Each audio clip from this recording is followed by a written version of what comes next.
Bem-vindas e bem-vindos ao nosso canal Medite e se Harmonize. Hoje a gente vai conversar um pouco sobre a história e o método de Alcoólicos Anônimos. Essa irmandade que há tantos anos oferece um caminho de recuperação para milhões de pessoas no mundo todo. Essa frase, ela diz tanto, né? É a sensação de estar preso, de lutar uma batalha que parece impossível vencer sozinho, contra algo que é mais forte que você. E é bem desse lugar de isolamento e até de desespero que a jornada de muita gente no Alcoólicos Anônimos começa. Para a gente poder entender a solução que o AAA propõe, primeiro a gente precisa dar um passinho para trás e entender bem a natureza do problema. E o alcoolismo, antes de mais nada, é visto como uma doença que isola, que vai construindo muros entre a pessoa e o mundo. E uma das primeiras coisas que se aprende no AA é exatamente isso. Alcoolismo não é falta de caráter, não é fraqueza, é uma doença. E uma doença que atua em 3 frentes: mental, espiritual e física. Ela afeta a mente com a obsessão, sabe? Aquela ideia fixa na bebida. Afeta o espírito criando um vazio enorme. E afeta o corpo com a compulsão, a necessidade física de beber. E o pior é que ela vai avançando de mansinho até tomar o controle total da vida da pessoa. E as consequências disso são, nossa, devastadoras. A pessoa começa a ter apagões, não lembra do que fez, às vezes fica agressiva e acaba afastando justamente as pessoas que mais ama.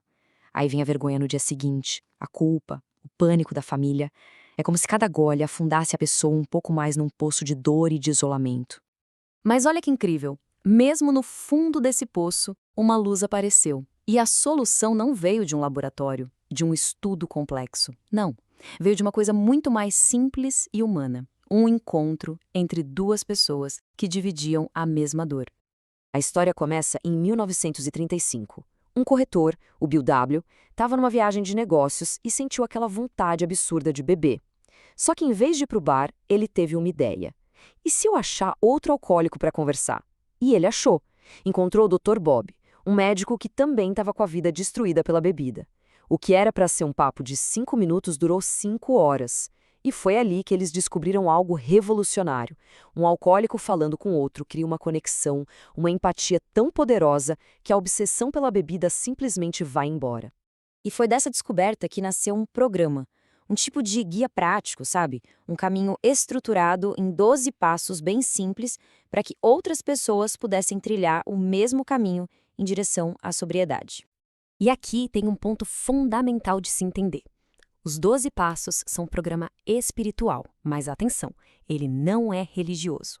A ideia de um poder superior é muito importante, sim, mas cada um é livre para definir o que é esse poder. Para uns é Deus, para outros é o próprio grupo, a natureza, enfim, qualquer força que a pessoa sinta que é maior do que ela mesma.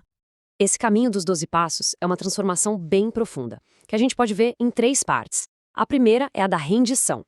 Aqui, a gente deixa de lado aquela ideia de eu consigo sozinho. É preciso admitir a derrota, sabe? Aceitar que se perdeu o controle para o álcool. E essa admissão, que parece o fim da linha, é, na verdade, o começo de tudo. É o que abre espaço para a esperança, para acreditar que uma força externa, maior que o nosso ego, pode ajudar. É o fim da luta solitária. Depois da rendição vem a segunda parte, a reparação. Agora é hora de ação, de fazer uma faxina interna. A ideia é olhar para o passado com honestidade, não para se afundar na culpa, mas para se libertar dela.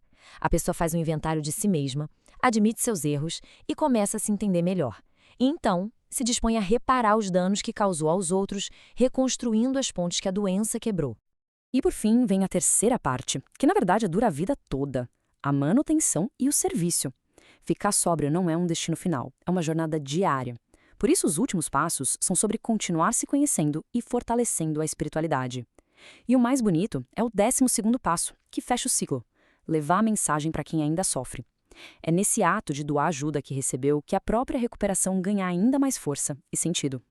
Os passos são esse guia individual, mas a verdadeira mágica acontece mesmo é no coletivo, é nas reuniões, onde a solidão da doença é finalmente quebrada pela força da partilha, de estar junto com os outros. E a diferença é transformadora. A pessoa chega se sentindo sozinha, carregada de culpa, morrendo de medo de ser julgada. E lá ela encontra acolhimento, a partilha de experiências toma o lugar do segredo, a dignidade que parecia perdida é restaurada e a esperança volta a nascer. E tem esse princípio que mostra bem o espírito da coisa. Dizem que o recém-chegado é a pessoa mais importante da reunião. Imagina o poder disso. A pessoa chega se sentindo a pior do mundo e ouve que ali, naquele momento, ela é a mais importante. É um gesto simples que resgata a dignidade e mostra que aquele é um lugar seguro.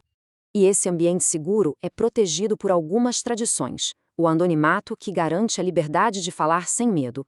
A ausência de julgamento, que cria confiança.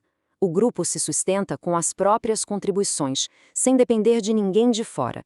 E o foco é um só, absoluto: a recuperação do alcoolismo. E só. Mas como é que se sustenta uma decisão tão grande como parar de beber para sempre? Parece uma montanha impossível de escalar, né? Pois o AA oferece uma filosofia que torna o impossível totalmente possível. A ideia de nunca mais pode paralisar qualquer um. Então o programa propõe uma meta muito mais simples, muito mais alcançável: não beber só por hoje. A recuperação é construída um dia de cada vez. Simples assim. Apenas por estas 24 horas. Amanhã, quando a pessoa acorda, começa um novo ciclo de 24 horas. Essa filosofia quebra aquele fardo gigantesco em pequenas tarefas diárias e aí a jornada fica muito mais leve, muito mais administrável. E dentro dessas 24 horas, o objetivo é ainda mais simples: evitar apenas um gole. O primeiro. Porque para quem tem a doença, depois do primeiro gole, a compulsão assume o controle. Então toda a batalha pela sobriedade se resume a essa única decisão, que é repetida a cada novo dia. E no final, a gente volta àquela descoberta original do Bill W. e do Dr. Bob. A jornada de recuperação no AA acaba revelando um paradoxo poderoso.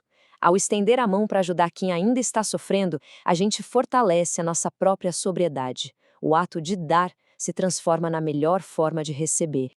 Se essa mensagem ressoou de alguma forma, saiba que a ajuda está disponível e é mais fácil de encontrar do que se imagina. É só fazer uma busca simples na internet por Alcoólicos Anônimos e o nome da sua cidade. A participação é sempre voluntária, anônima e totalmente gratuita. Obrigada por ter ficado até aqui aprendendo com a gente e compartilha com aquela pessoa que você acha que pode estar precisando ouvir isso. Namasté!